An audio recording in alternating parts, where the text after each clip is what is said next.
मैं आपका mentor AK Singh और आज हम अपने KVS की यानी कि अपने KVS की तैयारी में जो NCERT कवर कर रहे हैं, यानी कि NCERT हम किसके लिए कवर कर रहे हैं भाई? TGT SST और PGT के लिए। ठीक है, तो आज का जो टॉपिक है यानी कि आज का जो चैप्टर है NCERT का कॉन्सेप्ट है क्लास 6 का लेसन नंबर 6 और उसका नाम क्या है? पृथ्वी के प्रमुख स्थल रूप। एक नज़र सबसे पहले आपको प्रीवियस यानी कि प्रीवियस क्लास भाई डे 1 में यानी कि पहले में हम क्या पढ़े? पूरे ब्रह्मांड के बारे में पढ़े। फिर हम धरती पे आए, धरती के बारे में पढ़े। फिर धरती के बारे में उनकी सब चीज़ें पढ़ी। फिर दिशा पढ़ी। दिशा के बाद क्या पढ़ा? स्थल मंडल, वायुमंडल, जल मंडल के बारे में पढ़े। अब जल मंडल, पंडल मंडल सब सारे मंडल को छोड़कर हम क्या आ गए? स्थल रूप के बारे में आ गए। ठीक है, तो ये सब चीज़ें अब हमें यानी कि हमने जो प्रीवियस जो पढ़ ली हमने, अब क्या पढ़ना है हमें? स्थल रूप के बारे में। चलिए एक पेन ले लेते हैं जो आपको साफ साफ दिखा दे। चलिए ये ले लेते हैं। ठीक है, तो इस चैप्टर में सबसे पहले आपको पता होना चाहिए पृथ्वी के प्रमुख स्थल रूप। इसने इन सब चीज़ों से यानी आप शब्दों की गहराई को समझिए। पृथ्वी के प्रमुख स्थल रूप, तो प्रमुख स्थल रूप क्या क्या है भाई? कोई बता सकता है मुझे?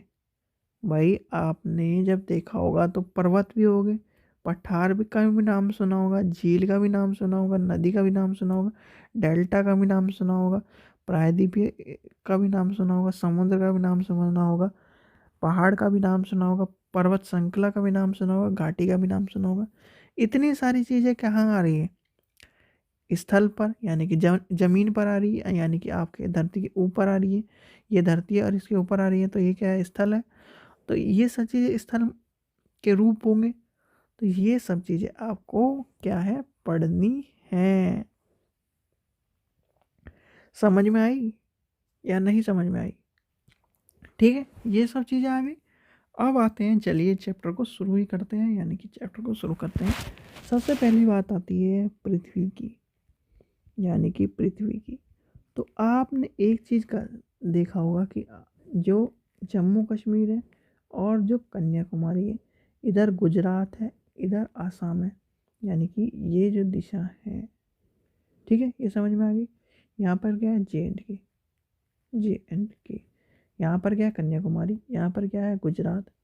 ठीक है, और यहाँ पर क्या है? असम। क्या यहाँ यानी कि चारों स्टेट का जिनका भी नाम लिया मैंने, सभी की धरती समतल स्थल और एक समान है? बताइए आप ही। नहीं, यानी कि पृथ्वी की सतह सभी जगह एक समान नहीं है। सबसे पहला पॉइंट आपको यह पता होना चाहिए, सतह सभी जगह से एक समान नहीं है। ये आगे सब बात आपको। ठीक है, फिर क्या आती है कि जो स्वरूप है वो भी अलग है। आपने एक चीज़ का नाम सुना होगा कि धरती घूम रही, धरती घूम रही, तो कहीं ना कहीं उसकी धीरे धीरे गति उसकी घूमती रहती है। जब आप खड़े होंगे तब भी आपकी गति चलती रहेगी। ठीक है, फिर आता है कॉन्सेप्ट एक पहाड़, यानी कि किसका? ये देखिए, ये कॉन्सेप्ट है। देखिए 600 से यानी कि 600 मीटर से अधिक ऊंची व खड़ी ढाली पहाड़ियों को पर्वत कहते हैं। अगर आपसे क्वेश्चन पूछा जाए, नेक्स्ट पेज पे लेके चलते हैं क्योंकि यहाँ पेज भर गया। आपसे क्वेश्चन पूछा जाए, ये क्वेश्चन आ सकते हैं, थोड़ा ध्यान से देखना। 600 मीटर से अधिक ऊंची यानी ऊंचाई व खड़ी ढाल वाली पहाड़ी को पर्वत कहते हैं। यानी कि अगर आपसे क्वेश्चन में पूछा जाए कि पर्वत क्या है, तो पर्वत क्या है, जो 600 मीटर से अधिक होते हैं, कहा जाता है। और 800 यानी 8000 मीटर से ऊंचे कुछ पर्वत के नाम से जाने जाते हैं। यानी पर्वत के नाम से जाने जाते हैं। तो इन दोनों चीज़ों का ध्यान रखना, एक ये और एक ये आपके चैप्टर में बताए गए हैं। तो इन सब चीज़ों को, छोटे छोटे चीज़ों को भी आपको पता होना चाहिए। चलिए, ये समझ में आ गया आपको, इतना समझ में आ गया। चलिए अब लेते हैं आगे नेक्स्ट चीज़। नेक्स्ट चीज़ क्या है हमारी, वो है विभिन्न स्थल। आपको विभिन्न स्थल के बारे में पता भी होना चाहिए। विभिन्न स्थल रूप। तो सबसे पहला क्या बताया था मैंने आपको, अभी तो बताए आपको सारे के सारे भाई। देखिए, सबसे पहला हम ले लेते हैं पर्वत को ही ले लेते हैं, क्योंकि पर्वत क्या भी ऊपर पढ़ा है हमने। पर्वत के बाद क्या है, पठार है, यानी कि पठार आएगा। पठार के बाद चलिए मान लेते हैं झील, मान लेते हैं, तीसरा झील ले लेते हैं। चलिए पॉइंट लिख रहा हूँ, सीधे सीधे लिखता हूँ। फिर उसके बाद क्या है, नदी है, ठीक है। फिर उसके बाद क्या है, डेल्टा है, नदी मुहाने हैं, नदी मुहाने। फिर क्या है भाई, क्या आएगा जल्दी बताइए। नदी हो गया, डेल्टा हो गया, मुहाने हो गया, पर्वत हो गया, झील हो गया, मैदान हो गया। मैदान भी तो आएगा स्थल में, पहाड़ी भी आएगा, ठीक है, घाटी भी आएगा, पर्वत श्रृंखला भी आएगा, पर्वत श्रृंखला। और क्या आएगा, और कोई याद है किसी को? नहीं भाई, तट भी आएगा, यानी कि तट आपके जो ये सब चीज़ें, ये सारे आपके आएंगे विभिन्न स्थल रूप में, ठीक है। तो ये सब चीज़ें जो होती हैं आपको याद करनी होंगी, क्योंकि ये आपसे क्वेश्चन पूछा जा सकता है। फिर आता है उसका बाह्य प्रकार स्थल की, जो यानी कि एक तरह से आगे आता है बाह्य प्रक्रिया। देखिए, बाह्य प्रक्रिया स्थल के लगभग, यानी कि एक तरह से लगातार बनती और टूटती रहती है। यानी कि जो बाह्य प्रक्रिया होती है आपके, ठीक है, बाह्य प्रक्रिया जो होती है वो क्या होती है, स्थल के, यानी स्थल की लगभग वो क्या होती रहती है, टूटती है और बनती रहती है। अब टूटती और बनती रहती है, ये सब चीज़ें आपको समझ में आ गई। तो यहाँ पर बनने और टूटने की प्रक्रिया चलती रहती है, बनने व टूटने की प्रक्रिया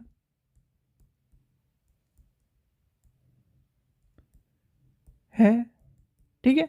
फिर आते हैं पृथ्वी की जो सतह होती है टूट कर घिस जाने की, यानी घिस जाने को क्या कहते हैं, अपर्दन कहते हैं। अगर आपसे पूछा जाए कि अपर्दन क्या है, तो वो है जो पृथ्वी की सतह को टूटकर घिस जाने की जो प्रक्रिया है, वो है अपर्दन। चलिए इसे भी लिख लेते हैं, पृथ्वी की सतह के टूट कर घिस जाने को अपर्दन कहते हैं। ये याद रखना, अपर्दन का क्वेश्चन पूछा जाने वाला क्वेश्चन है, ठीक है। यहाँ तक आप आ गए। फिर आता है निष्पक्षण यानी कि निष्पेक्षण एक तरह से प्रक्रिया है। तो निष्पेक्षण क्या है? अपर्दन की प्रक्रिया के दौरान जो विपरीत यानी कि एक तरह से किसका प्रक्रिया के दौरान निर्माण करने की जो प्रक्रिया होती है वो निष्पेक्षण आती है। फिर आता है पर्वत श्रृंखला। पर्वत श्रृंखला आपने पढ़ी है भाई, विलय पर्वत और भूतल पर्वत, ये सब चीज़ें आपको पता होगा। हिमानी का नाम सुना होगा, हिमानी का कॉन्सेप्ट पूछा जाता है, तो हिमानी का कॉन्सेप्ट आपको पता होना चाहिए पर्वत में। नेक्स्ट क्या है? पर्वत, यानी कि पर्वत आपको पूछा जाएगा तो पर्वत के लिए चलिए। तो पर्वत क्या है? पर्वत पृथ्वी की सतह की प्राकृतिक ऊंचाई है, यानी कि प्राकृतिक श्रृंखला है। छोटे होते हैं, आधार चौड़ा होता है और आसपास के क्षेत्र में बहुत ऊंचे होते हैं। और इसका कारण क्या है? आपने एक चीज़ का नाम सुना होगा, नेक्स्ट पेज पे लेके चलता हूँ मैं। यहाँ पे पर्वत लिख देते हैं, ये लिख दिया हमने पर्वत। ये है एक तरह से धरती, ठीक है। यहाँ पर है अमेरिका, ये उत्तरी अमेरिका, ये कोई सा देश ऑस्ट्रेलिया बोला, एशिया है, ये इंडिया है, ये ऑस्ट्रेलिया है, ये अंटार्कटिका है और ये सारे देश है, ठीक है। और अफ्रीका छोड़ दिया हमने, ये अफ्रीका है, ये देश है। अब एक टाइम पर ये सारे क्या थे? ऐसे जुड़े हुए थे, यानी कि ऐसे ऐसे ऐसे ऐसे ऐसे ऐसे ऐसे ऐसे ऐसे ऐसे ये सारे जुड़े हुए थे। ये धरती थी हमारी, ये जुड़े हुए थे, ठीक है। अब क्या हुआ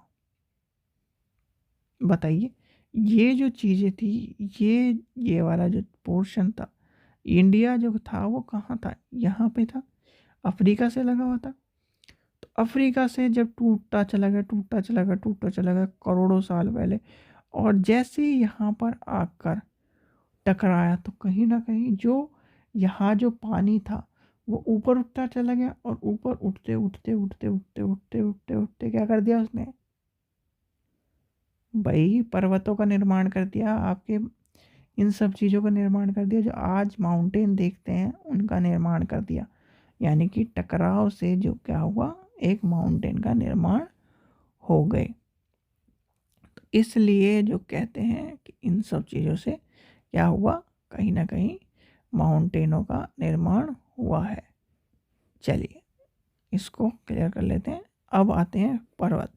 अब पर्वत में क्या पढ़ना है हमें? एक तो हिमानी पढ़ना है और एक पढ़ना है श्रृंखला, ठीक है। दो चीज़ों का नाम याद रखना, एक है हिमानी, हिमानी, और दूसरा क्या है? श्रृंखला। आपने पर्वत श्रृंखला का नाम सुना होगा, तो वही श्रृंखला आपको पढ़नी है, जिससे आपका कॉन्सेप्ट कहीं ना कहीं पूरा हो जाए। सबसे पहले मुझे ये बताइए कोई भी कि हिमानी क्या होता है। अब ये मत कह देना किसी लड़की का नाम है हिमानी। हिमानी लड़की का नाम तो है ही भाई, पर हमारे ज्योग्राफी पॉइंट ऑफ व्यू से क्या है हिमानी? कोई बता सकता है? देखिए, कुछ पर्वत यानी पर्वतों पर हमेशा जमी रहने वाली बर्फ की नदी होती है, उन्हें कहते हैं हिमानी। देखिए क्या है? हिमानी। उसे कहते हैं जिस पर्वत या पर्वतों पे कह लीजिए, पर्वतों पर हमेशा क्या रहती है? बर्फ जमी रहती है, या बर्फ की नदी जमी रहती है। बर्फ की नदी स्पेशली हम इसे लेके चलेंगे, क्योंकि बर्फ की नदियाँ जमी रहती है, वो बर्फ की नदियाँ जमी रहती है, उसे कहते हैं क्या? हिमानी, ठीक है। ये याद रखना, हिमानी जो क्या है वो क्या है? जहाँ पर बर्फ की नदियाँ जमी रहती है उसे कहते हैं हिमानी पर्वत श्रृंखला। अब आता है श्रृंखला। पर्वत की एक रेखा या फिर क्रम के व्यवस्थित हो सकने की, जिसे हो सकती है, उसे श्रृंखला कहते हैं। यानी कि पर्वत की एक रेखा के क्रम की व्यवस्था हो सकती है, जिसे हम श्रृंखला कहते हैं, श्रृंखला के बाद आता है पर्वत। 3 प्रकार के होते हैं, विलय पर्वत, ठीक है, सॉरी, विलित पर्वत और ज्वालामुखी पर्वत। और देखिए, चलिए पर्वत का नेक्स्ट लेके चलते हैं, पेन भी नेक्स्ट ले लेते हैं कोई सा। ये आता है पर्वत के 3 प्रकार, ठीक है। पर्वत के 3 प्रकार कौन से हैं? विलित पर्वत,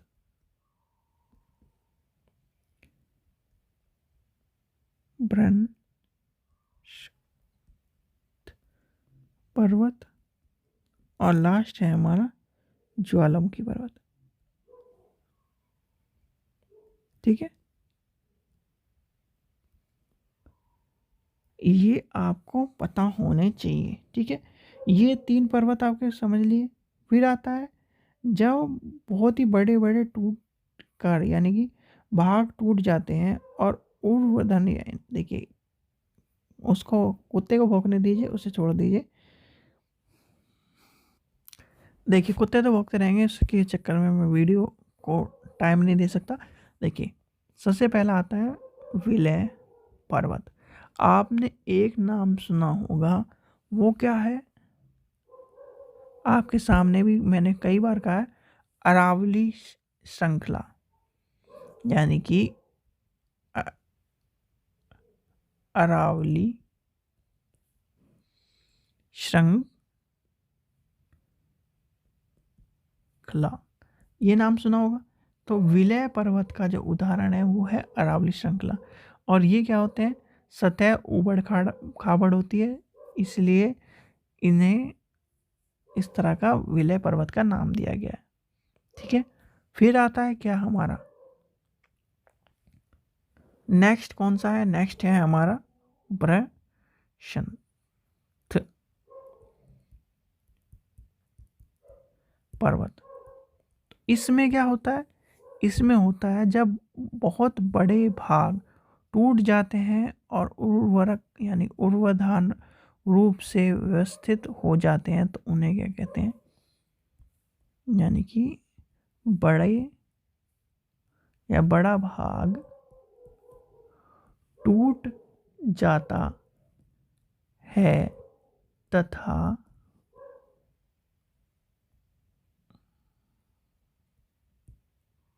धारित रूप से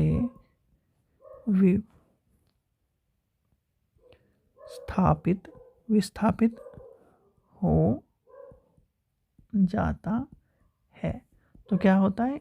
इस पर्वत का निर्माण होता है। लास्ट बचा हमारा ज्वालामुखी। भाई ज्वालामुखी पर्वत का तो आपको पता ही है, ज्वालामुखी पर्वत ज्वालामुखी क्रियाओं के कारण बनते हैं। अफ्रीका माउंट जो है, एक तरह से अफ्रीका में सबसे ज़्यादा इस तरह के, अफ्रीका हो गया या फिर जापान में आपको इस तरह के मिलेंगे। तो नेक्स्ट क्या था हमारा? ज्वालामुखी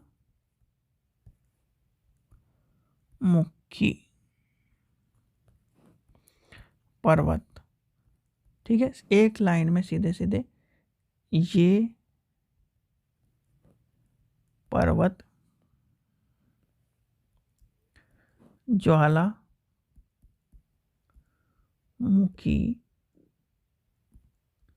से बनते हैं।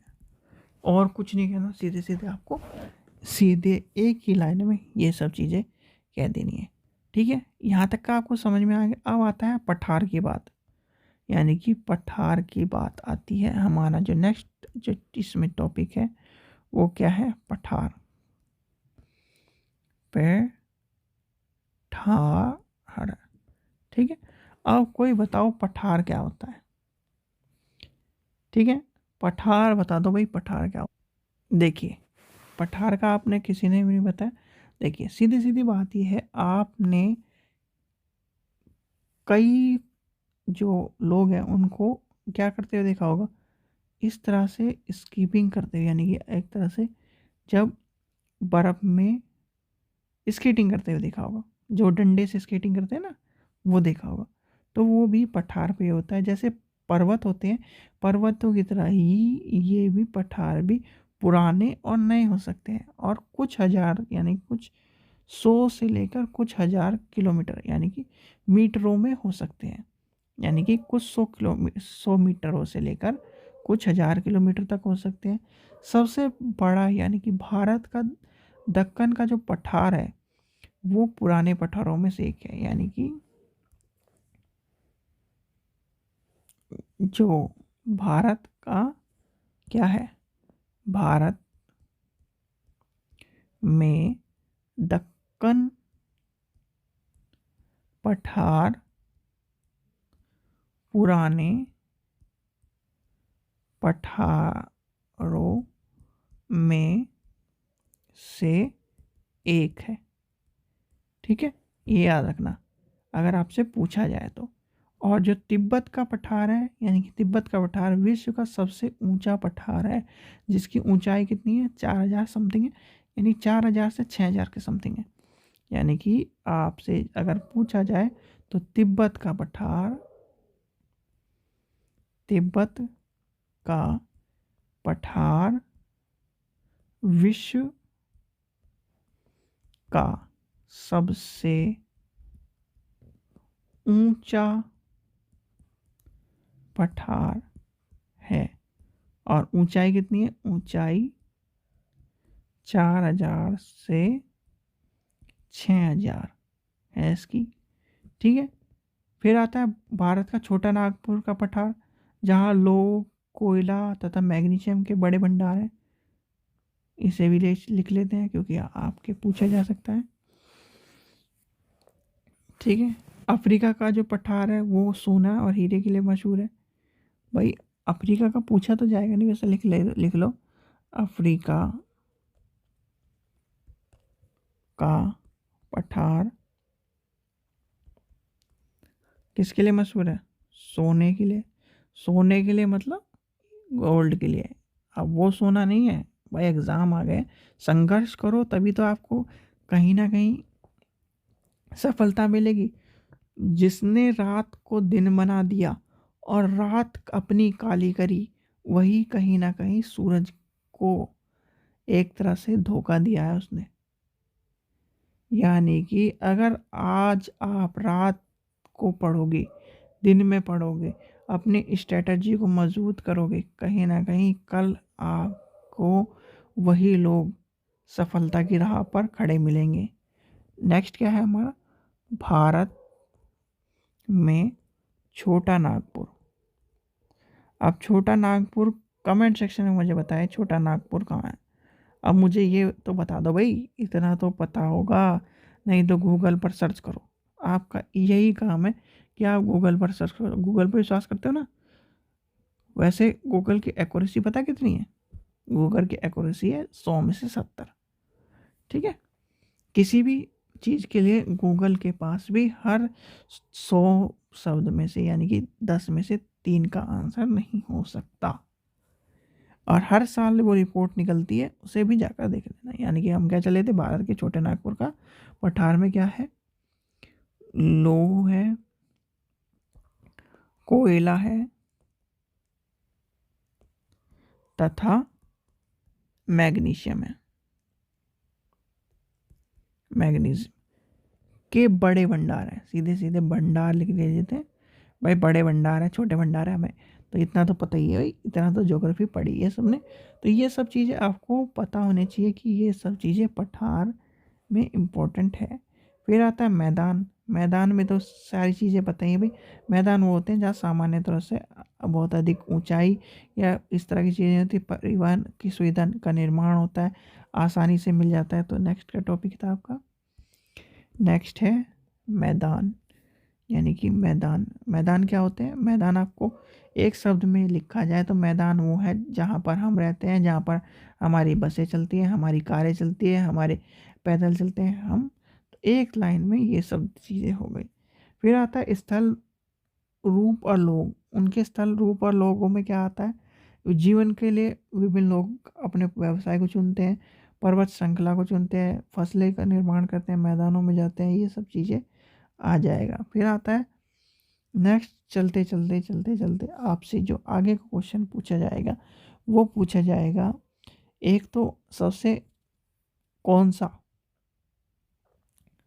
ये पूछा जा सकता है कि आपसे कि सबसे स्वच्छ शहर कौन सा है और सबसे दूषित शहर कौन सा है, ये भी पूछा जा सकता है। नेक्स्ट जो पूछा जा सकता है इसमें एक स्थल के रूप में जो प्राकृतिक आपदाएं वो इन्वॉल्व थी इसमें थोड़ा सा इस चैप्टर में, कि पर्व प्राकृतिक आपदाएं कौन सी है, यानी कि प्राकृतिक आपदा। नेक्स्ट है प्राकृतिक आपदा, प्राकृतिक आपदाएं,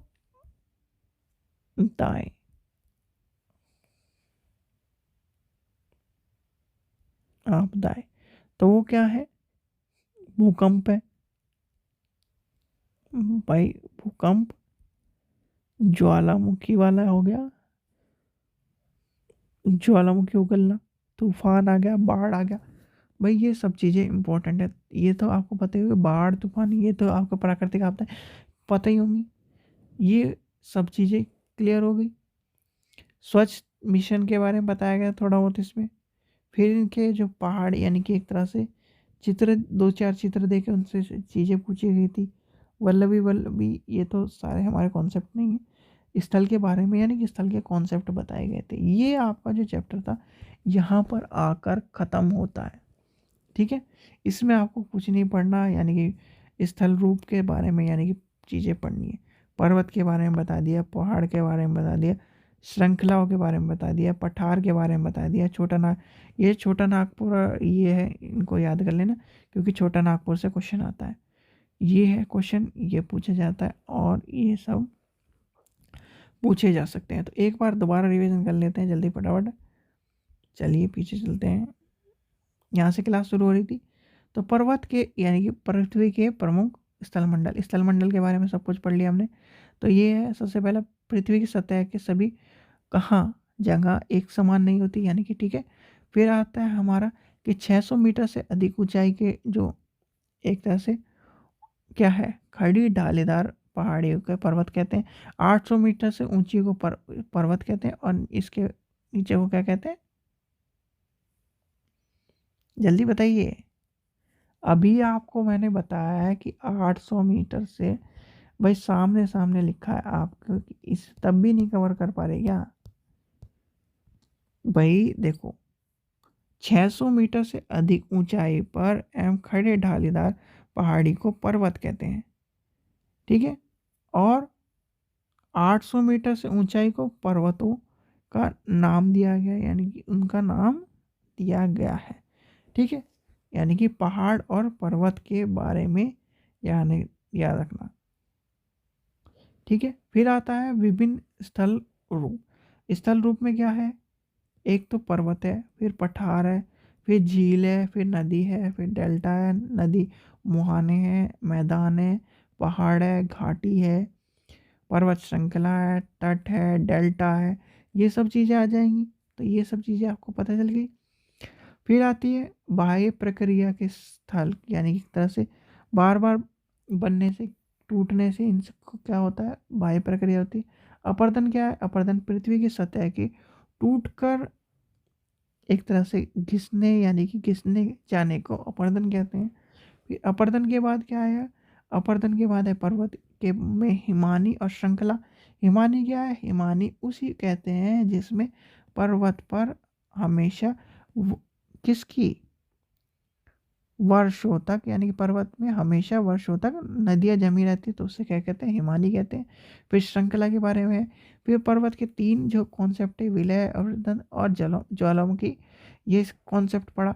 ये कॉन्सेप्ट पढ़ने के बाद क्या आया, पठार आया। पठार में भारत के पठार का सबसे पुराना पठार कौन सा है, दक्कन का पठार, यानी कि दक्कन का पठार जो है सबसे पुराना पठार है। तिब्बत के पठार विश्व का सबसे ऊंचा पठार है, याद रखना। विश्व का ये क्वेश्चन किस में, सीटेट में भी आपको कई बार मिला होगा, ठीक है। तो विश्व का सबसे ऊंचा पठार जो है वो कौन सा है, तिब्बत का पठार।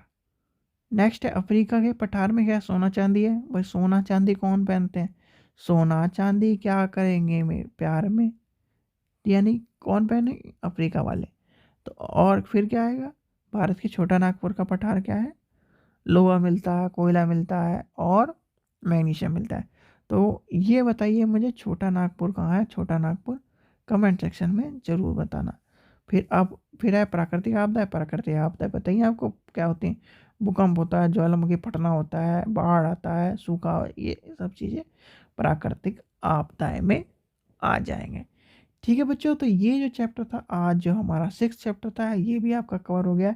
इसके बाद आपके 2 चैप्टर बचेंगे। इसके बाद हमारा आपका जब यानी कि ये किताब आपकी ख़त्म हो जाएगी। धीरे धीरे अगर आप इसी तरह से चलते रहे तो आपकी सारी किताबें ख़त्म हो जाएंगी और आपको पूरा एक एनसीईआरटी का पैकेज में आपका क्लियर एंड कट हो जाएगा। जो 100 नंबर का जो सब्जेक्ट है, 100 नंबर का सब्जेक्ट आपका इसी तरह पूरा होगा। और इस तरह पूरा होगा तो आपको बोरियत भी महसूस नहीं होगी। जो एक दिन में ये सोचते हैं ना कि एक दिन में हम सारा पढ़ लेंगे, एक दिन में सारे पढ़ने वाले ना बच्चे, वो एक ही दिन पढ़ते हैं और एक ही दिन पेपर दे के आते हैं, फिर उनकी अगले दिन नींद पूरी होती है। ठीक है, अगर आप छोटे छोटे छोटे छोटे चीज़ों को लेके चलेंगे, यानी कि छोटी छोटी बाधाओं को पूरा करते चलेंगे, तो सफलता मिलती रहेगी। और अगर आप एक साथ ही सोचेंगे अरे कर लेंगे, कौन सा दिन, अभी तो बहुत दूर है, अभी तो एडमिट कार्ड ही नहीं आया, अभी तो डेट ही नहीं आई, अभी तो फॉर्म की डेट बढ़ गई, अभी तो इसकी डेट बढ़ गई, तो कहीं ना कहीं दिक्कत होगी। अगर सीखना है तो छोटी छोटी चीज़ों से सीखो, चाहे आपका सिलेक्शन हो या ना हो। क्या पता आपको इस चीज़ की जगह टीजीटी की जगह पीजीटी मिल जाए, और वो भी अलग जगह, चाहे डीएसएस भी मिल जाए। तो कहीं ना कहीं आपने आज अपना संघर्ष किया, सारी चीज़ों को याद किया, तो कहीं ना कहीं आपको उसका इनपुट मिला तो आउटपुट, यानी कि आपने खाया, खाते रहो खाते रहो खाते रहो खाते रहो, ज्ञान को जितना खा जाओगे, एक ना एक टाइम तो ऐसा आएगा जब आप उस ज्ञान को उल्टी करोगे। और जब ज्ञान की उल्टी करोगे तो कहीं ना कहीं वो उल्टी एक तरह से फैल जाएगी। और जब आपको पता ही, जब उल्टी फैलती तो क्या होता है, बदबू पे आ जाती है, और बदबू होगी तो कहीं ना कहीं आपको वो सफलता दिला देगी। तो ज्ञान की उल्टी करने का टाइम आपका तभी है जब आप ज्ञान को पूरा भर लो। ठीक है बच्चों, आशा करता हूँ आपको वीडियो पसंद आई होगी। वीडियो पसंद आई तो लाइक करें, चैनल को सब्सक्राइब करें, जिससे आपको इस तरह की वीडियो मिलती रहे। और अपने दोस्तों को भी शेयर करें, जिससे उनको भी इसका लाभ हो। और साइकोलॉजी की जो वीडियो कवर हो रही है वो सारे सब्जेक्टों के लिए कवर हो रही है, तो जाकर उसको भी वीडियो को देखते रहिए। Thank you.